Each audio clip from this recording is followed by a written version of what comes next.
Good morning. So the Israelites are camped in the wilderness near to Sinai, the mountain. And Moses gets a visit from his father-in-law, Jethro. Jethro brings along Moses' wife and two sons. He's greeted very, very warmly with Middle Eastern hospitality. Moses sits down with Jethro and tells him all that God has been doing for the Israelites, how they have been brought out of slavery in Egypt, the hardships that they faced, and how God has saved them. And Jethro is absolutely blown away. He's not part of this faith community, but he recognizes the power of God. He says, now I know that the Lord is greater than every other God.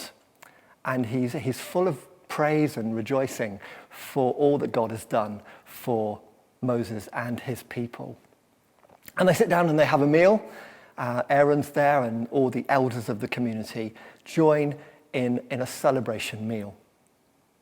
The next day I'm going to read about that from the passage. We're reading from Exodus chapter 19. I'd like to just correct myself. We're reading from Exodus chapter 18, verse 13, which picks up the story that I've begun. The next day, Moses took his seat to serve as judge for the people, and they stood around him from morning till evening. When his father-in-law saw all that Moses was doing for the people, he said, "What is this you are doing for the people? Why do you alone sit as judge while all these people stand around you from morning till evening?" Moses answered him, "Because the people come to me and seek God's will. Whenever they have a dispute, it is brought to me, and I decide between the parties and inform them of God's decrees and instructions." Moses' father-in-law replied, "What you're doing is not good. You and these people who come to you will only wear yourselves out. The work is too heavy for you. You cannot handle it alone.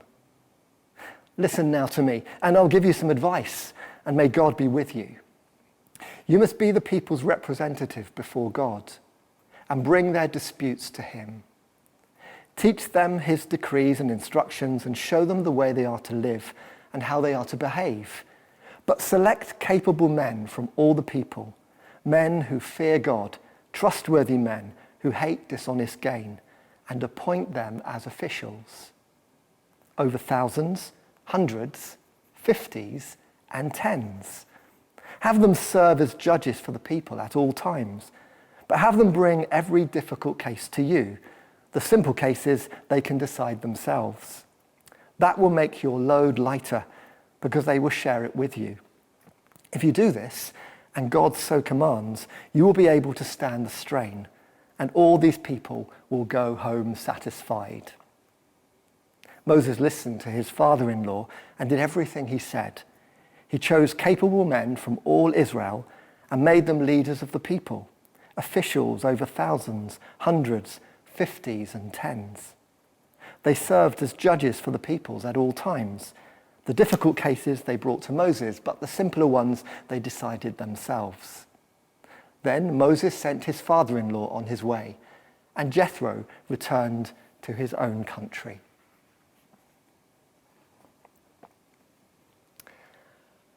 I want to just lift two things from this passage that I feel are important. They're not difficult things, and you don't have to dig too deep in the passage to find them. First, there's something about relief. Secondly, there's something about release. Relief and release. Relief for the leader and release for the community. I'm just going to spend just a few minutes unpacking those ideas. The work is too heavy for you. You cannot do this on your own.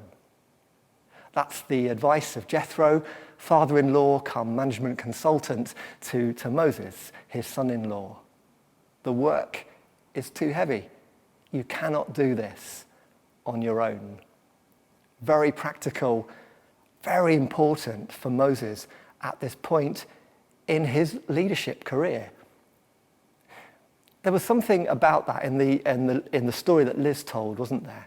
You remember where Moses is holding up the staff, and all the time the staff is high, the battle goes for Israel, and when the staff comes down, or his hands come down, the battle goes against Israel. There's an important lesson in there about where the battle lies. It's not with weaponry or skills, but from the Lord.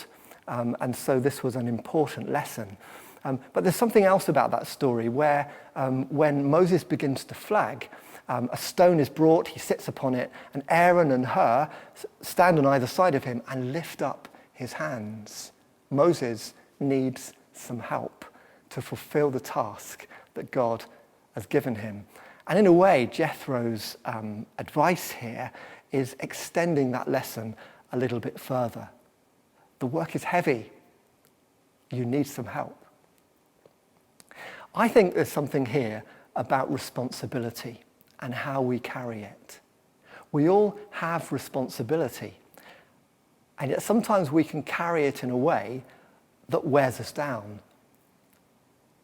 I learned a little bit about this not long ago. I was on a retreat, and during the time I was there, God was speaking to me, and he was showing me or taking me to episodes in my life where he'd been working to shape me as a man, as a leader, as a husband, as a son, as a brother. And it was a deeply moving time as I thought back over and in a way relived some quite difficult bits of my life and saw God's hand, understood a little bit more of what God was doing to shape me as his son. And I sensed God begin to ask me, do you see, Steve, that you can trust me? You can trust my work in your life? And I said, yes, I can see that. And then it seemed that God went further with me, probing a little deeper. And can you see that you can trust me with the work that I'm doing in the church, in the world, in my redemptive work? And I said, yeah, sure. And then it seemed that God said to me, Steve, I want you to remember who's ultimately responsible for my work. And that's me, that's God. And it was quite a moment where I was quite broken, actually, as I had to kind of face the fact that sometimes I carry the weight of responsibility for the things I'm involved with in a way that's not good for me and not good for those who live with me and those I seek to serve. It was a moment in which God reminded me, who is God here? And I began to learn from that moment to carry my responsibility more lightly. This is not to say that we don't have responsibilities. All of us do. Family responsibilities. Perhaps you're an employer in a small business. And at this time that we're living at the moment, perhaps the weight of that bears particularly heavily upon you. I'm not saying that we don't have responsibilities, but there seems to be an important lesson here in the text about how we carry those responsibilities. The possibility that sometimes our sense of responsibility can be kind of overblown or overgrown beyond what it should be. And we need to remember who is God. Jesus made this invitation to his followers. Come to me and rest. Come to me, take my yoke upon you, and you will find rest for your souls, for my yoke is not heavy, not too difficult to bear. Come learn of me, for I am gentle and humble in heart. These are beautiful words, and an amazing invitation that's been important in my spiritual journey and in the journey of many others, that we learn to bear responsibility lightly. And what this led to for me was the idea of being a joyful participant in God's redemptive purposes, remembering who is God, remembering who carries the responsibility ultimately, and then joining in with him with a lighter load. So that's about release for leaders. The other side, or rather relief for leaders, the other theme that I wanted to briefly step into is release for the community. And you can probably see straight away that these two things relate to one another. When leaders learn to carry their responsibilities lightly and share their load with others, that leads to the release of the community. All the gifts of the community are released instead of being locked up. It's possible to lead in a way, whether we're talking about parenting or in business or in church, that kind of keeps the gifts of others locked up because we've taken too much onto ourselves. Pete Gregg says in his book on prayer, sometimes we need to come before our God and give up our Messiah complex, give up our mission to save the world, remembering that that's God's part and that we join with him in that. When we do that, we become enabling leaders and the gifts of others are unlocked. And so, groups of 1,000, groups of 100, groups of 50, groups of 10 in the Israelite community, each given leadership to help those different groups. That's a release of gifting that's good for the community, bringing relief to Moses and release to the community. Now, it's perhaps worth me just noting that as we talk about those who lead 1,000 or 100 or 10, it's very easy for us to think of a pecking order there, as if there's something much more superior about the leader who speaks to the nation. And I want to kind of check that straight away, because of course that wouldn't be a very Christ-like way of thinking. In fact, Jesus spent quite a lot of his teaching ministry helping his disciples to understand that the greatest in the kingdom were those who came as servants. And so, if I put it this way, that there are certain skills and gifts that are needed for someone to speak to a nation and to teach a nation. There are other gifts that are needed to be able to work well with a small group of people, a much more kind of intimate setting, a much deeper work, one might argue. And it may have been that Moses would have made a terrible small group leader. Do you get what I'm saying? That actually it's not about a pecking order, it's about spheres of service. And it's all about service. And every gift is needed. That huge variety of gifts that are there in the followers of Christ, in all people really, being released by enabling leadership. This comes really to a kind of fulfillment on the day of Pentecost. And we're coming up to Pentecost. We'll be celebrating the gift of the Spirit to the church in a few weeks' time.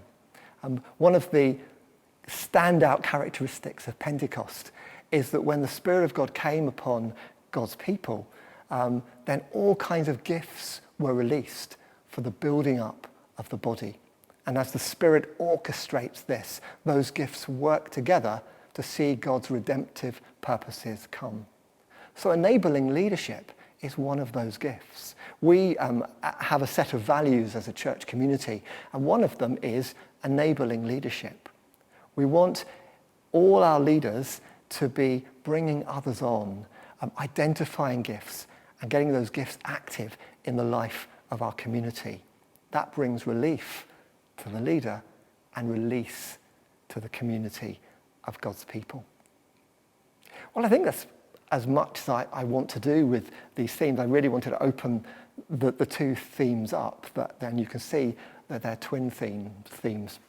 I want to encourage you to bring your heart to God over this. You may be one of those who carries responsibility heavily, who sometimes forgets who's in charge. And maybe bring your heart to God in that and talk to God about how you carry responsibility and hear the invitation of Christ to rest, to take up that lighter yoke, to learn of Christ.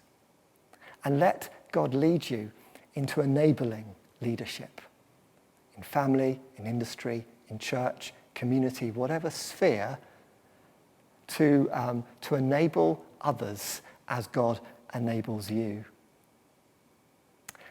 So the Lord bless you, and may he do a great work in you in the days to come.